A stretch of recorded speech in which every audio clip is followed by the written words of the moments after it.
Hello, mabuhay! This is Teacher Lourdes, and this is your course, The Teaching Profession. Our lesson 14 is The Philosophies of Education.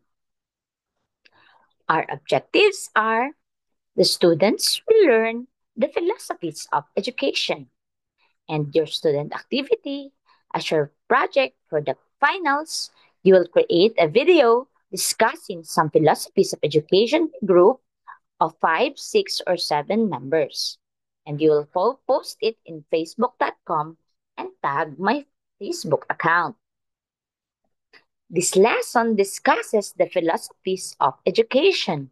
It defines philosophy and outlines several traditional philosophies of education, including idealism, naturalism, pragmatism, realism, and theistic realism. It also discusses modern philosophies like perennialism, essentialism, and existentialism, reconstructionism, and progressivism. Are you ready to learn?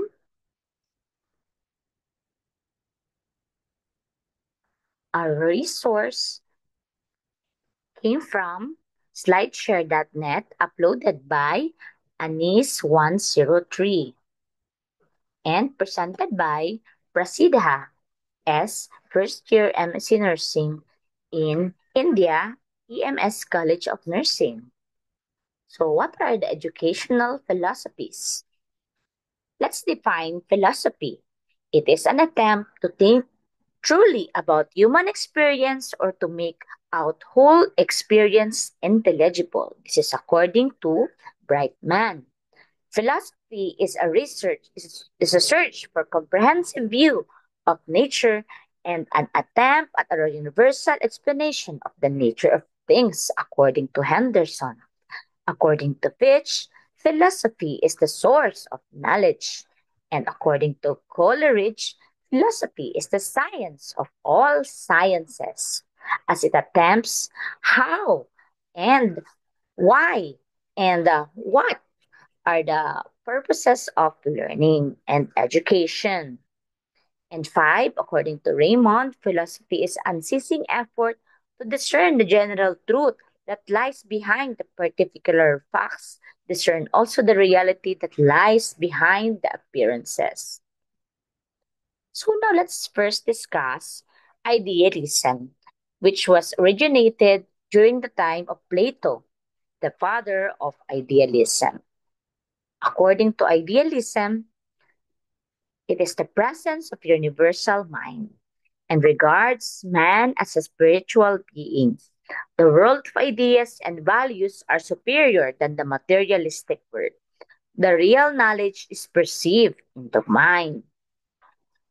From the root word idea, idealism is how we perceive things that starts in our mind. That is according to Plato, the father of idealism. Idealism and the aims of education are self realization, exaltation of personality through self realization, universal education, and development of inventive and creative powers. During this time, our era, we are in the 21st century, and people are exposed to creation, and many people around the world have these creative powers because many of this today's generation, the old and the young, both create content in the online world. Like me, I also content lesson in the YouTube channel for my students at Camarines Norte State College, soon to become the University of Camarines Norte. So these are for my students. And conservation, promotion, and transmission of cultural heritage, and bringing out for the enrichment of the cultural environment and development of moral sense and cultivation of spiritual values. Okay, so these are the goals of idealism. So let's now have naturalism, which was developed by Rousseau and Aristotle. According to Hayward Joyce, naturalism is a system of which the salient characteristic is the exclusion of whatever is spiritual or indeed whatever transcendental of experience is. Okay. So the principles of naturalism is child-centered education, education as the natural development of the child's power and capacities, negative education in early childhood, which is not good because there should be positive education, and education should be based on child psychology, and the role of teacher should be of that a guide because as teachers, we guide our students. And the naturalism and methods of teaching are learning by doing. So, as science teacher, I give experiments and process the experiment afterwards. And play method, observation, experimentation, and self education or self effort. The next one is pragmatism. The proponents of pragmatism are Charles Sanders Peirce, William James, John Dewey. So, according to Ross, pragmatism is essentially a humanistic philosophy maintaining that man creates his own values in course of activity, that reality is still in making and awaits its part of completion from the future. So, what are the learning principles of pragmatism? First, man is considered as essentially a biological and social organism. Knowledge should be experimentally verified and it should be useful to the learner. Of course, the knowledge should be useful to the learner. That's why we teach, so that what we teach can be used by the learner. And C, pragmatism has faith in man's capacity to shape his destiny. There are no absolute values, all values are relative. What works as useful becomes a value. And only those theories which can work in practical situations are true. So in science, we have theories, and then we have practical scientists who apply these theories. Some theories are cannot be proven, but other theories are also proven, are already proven, like the theories by Albert Einstein, and which, for example, the theory of relativity is now used in GPS or the Global Positioning System. So his theory is applied in making the GPS, which we now use in our cell phones when we are traveling. So, and F, pragmatism is more concerned with the present and immediate future, and pragmatism accepts only the knowledge which is empirical, for example, which can be experienced at sensory level. And only those ideas which can be realized in life are real. So these are the ideas of pragmatism. So pragmatism and the aims of education. First, harmonious development of the individual, continuous experience, and social efficiency. So, pragmatism and methods of teaching include the principle of progressive learning, principle of learning by doing, and principle of integration. And the last one, and the fourth one, realism, developed by Aristotle and modified by Jim Moore, Russell, and John Wilde. Things we see and perceive are real, and knowledge acquired through senses is only true. The definition in J.S. Ross' opinion, the doctrine of realism asserts that there is a real world of things behind and corresponding to the objects of our perception. So, in realism, from the root word real, so the things we see and perceive are real, and knowledge are acquired through the senses is true. And according to Butler, realism is the reinforcement of our common acceptance of this world as it appears to us. So, what is realism and its aims of education? First is to prepare the child for a real life and prepare the child for a happy and successful life and foster mental and physical powers of child, develop and training of the senses, providing vocational education, and make the child familiar with the nature and the social environment.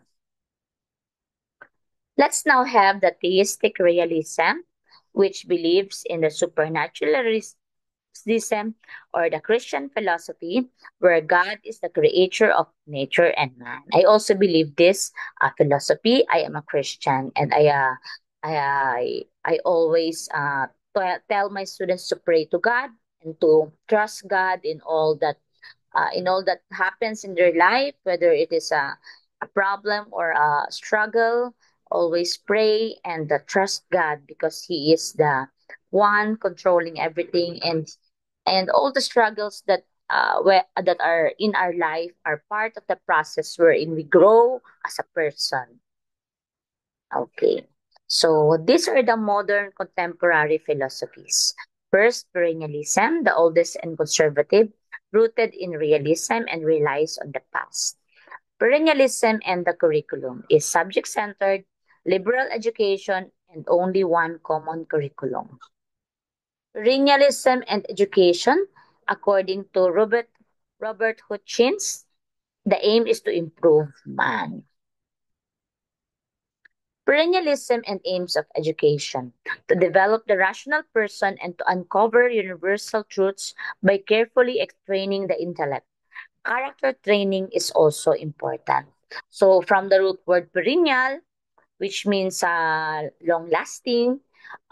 In the Philippines, we have the perennial fruit, which is the banana. We have banana from January to December. So, perennialism is rooted from the teachings in the past, which can still be used today and the future. And perennialism and the teacher is viewed as an authority in the field whose knowledge is unquestionable and a master of the subject and discipline and must be able to guide discussion. So the perennialism and method of teaching are using the Socratic method like oral exposition, lecture, and explication. The Socratic method also uses question and answer uh, to explore topics. So let's now have essentialism from the root word essential.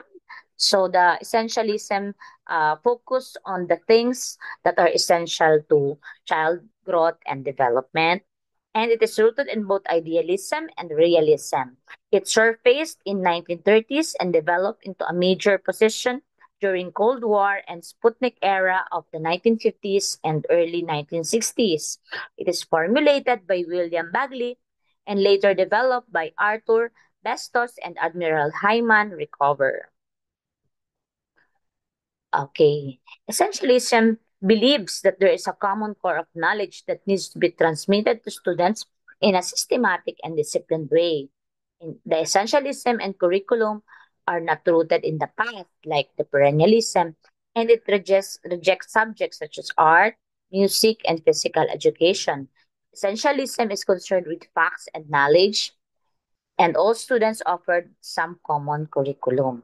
The specific knowledge taught by essentialism are science and math and English, which are essential as essentialists believe.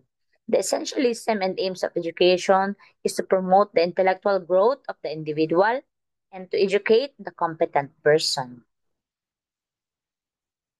Essentialism and discipline. Essentialism uses tough discipline, using homework and serious studies permeate the curriculum. Essentialism and the teacher. The teacher is considered as master of a particular subject and a model worthy of emulation, and an authority because of the knowledge and high standards he or she holds.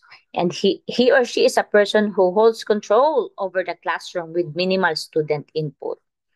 So, this is not for me, essentialism with minimal student input must be changed into maximum student input because uh, we have to teach the students to love learning and to learn on their own. So the teacher must not be the one speaking all the time. There should be classroom interaction between the teacher and the students, and between the students themselves, using variety of strategies and techniques and variety of activities every day, so that the students will not be bored, because it is a sin to be a boring teacher. So now let's have existentialism from the word existence. And now, say this is our European philosophy and the popular after World War II. And the developers are Maxine Green, George Keller, and Van Cleve Morris. The principles of existentialism are existence precedes essence and no inborn human nature. Since the center of existence is man rather than truths, laws, and man is the maker and master of the culture, and man imposes a meaning on his or her universe. We are born and exist, and then we ourselves freely determines our essence. So from the word exist, we ask, why are we here? What is our purpose as a human being? Existentialism and curriculum. The curriculum would avoid systematic knowledge on structured disciplines, and the students are free to select from many available learning situations, and the learners choose the knowledge they wish to possess. Existentialism and education. The choices that each person has to make, and that education is a process of developing consciousness about the freedom to choose and the meaning and responsibility for one's choices. So, existentialism also is related to the freedom to choose and the meaning and responsibility of our choices. Existentialism and the teacher. The teacher cultivates personal choice and individual self definition.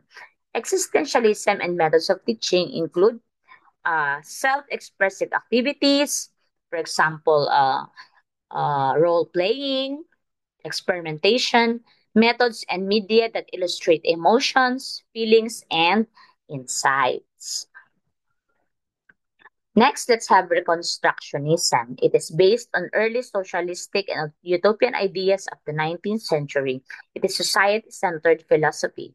The exponents are Isidore Bramel, and he is often considered as the originator of the term Reconstructionism in 1950.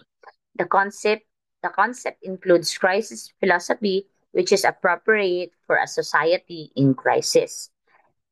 Reconstructionism and education. The Reconstructionists seek a curriculum that emphasizes cultural pluralism, equality, and futurism. The program of education, it critically examines the cultural heritage of a society as well as entire civilization, and is not afraid to examine controversial issues, and is deliberately committed to bring about social and constructive change, and it cultivates a future planning attitude that considers the realities of the world. It also enlists students and teachers in a definite program to enhance cultural renewal and interculturalism. So these are the concepts of Reconstructionism. And let's have Reconstructionism and the curriculum. The curriculum should coincide with a new socio-economic political education. And the analysis, interpretation, and evaluation of problems are insufficient. Commitment and action by students and teachers are needed. Society is always changing, and they emphasize the curriculum should also be changing in accordance to it. Reconstructionism and aims of education strengthen controls of the schools. The Reconstructionism and the teacher. Teachers should measure up to their social responsibilities. So, as teachers, we have social responsibilities.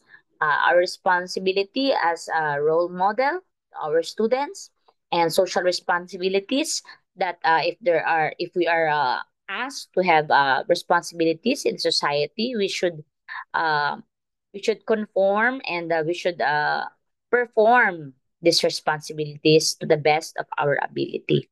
Bramel remarked that students and teachers not only take positions, they must also become change agents to improve society.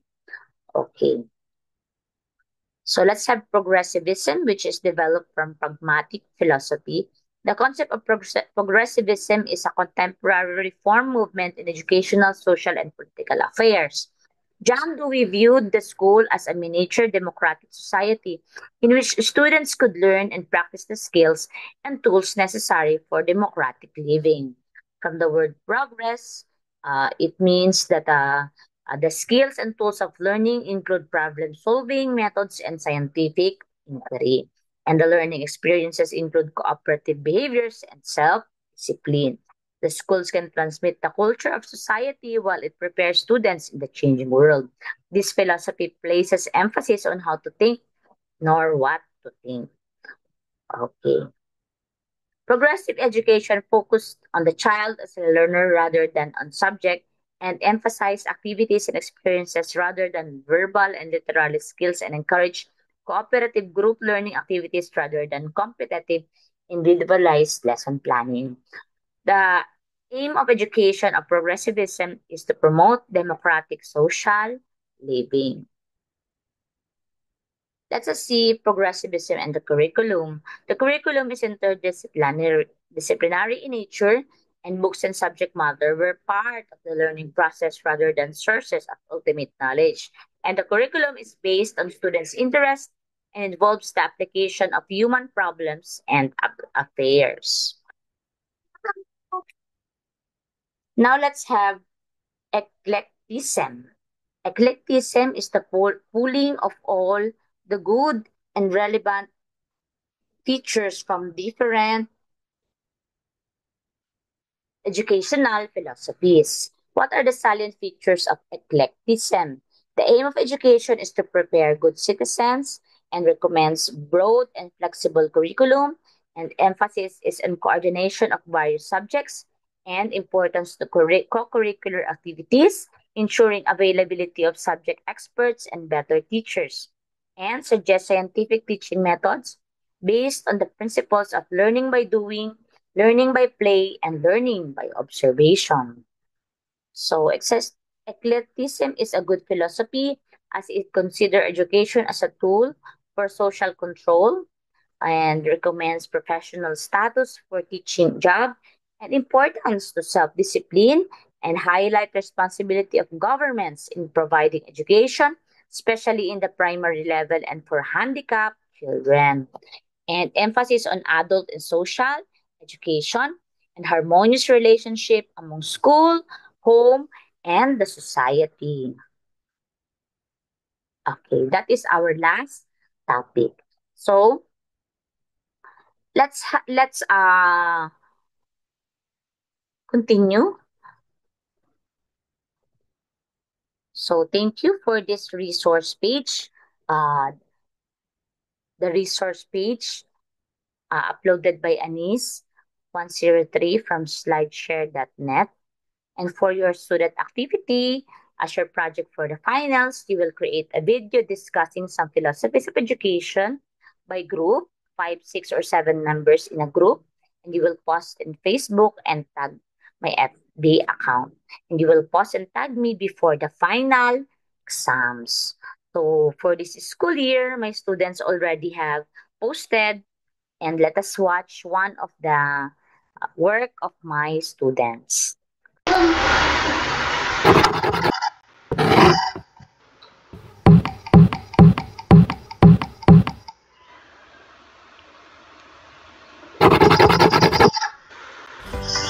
What is philosophies of education? The philosophy of education is like the why behind teaching. It's about figuring out what we want students to learn, how they learn best, and what kind of people we want them to become. As someone studying education, we should familiarize ourselves with a range of philosophical perspectives. Constructivism, progressivism, perennialism, existentialism, behaviorism, essentialism, realism, pragmatism, and linguistics. This time, let's explore the different types of philosophies of education. Constructivism in education. emphasizes that learners actively construct their own understanding of the world through experience and interaction. Instead of passively receiving information, students actively build knowledge by connecting new ideas to their existing understanding. Progressivism is an educational philosophy emphasizing student-centered learning, experiential learning, critical thinking, democracy and social reform, and flexibility, focusing on individual growth and preparation for active citizenship. Perennialism in education.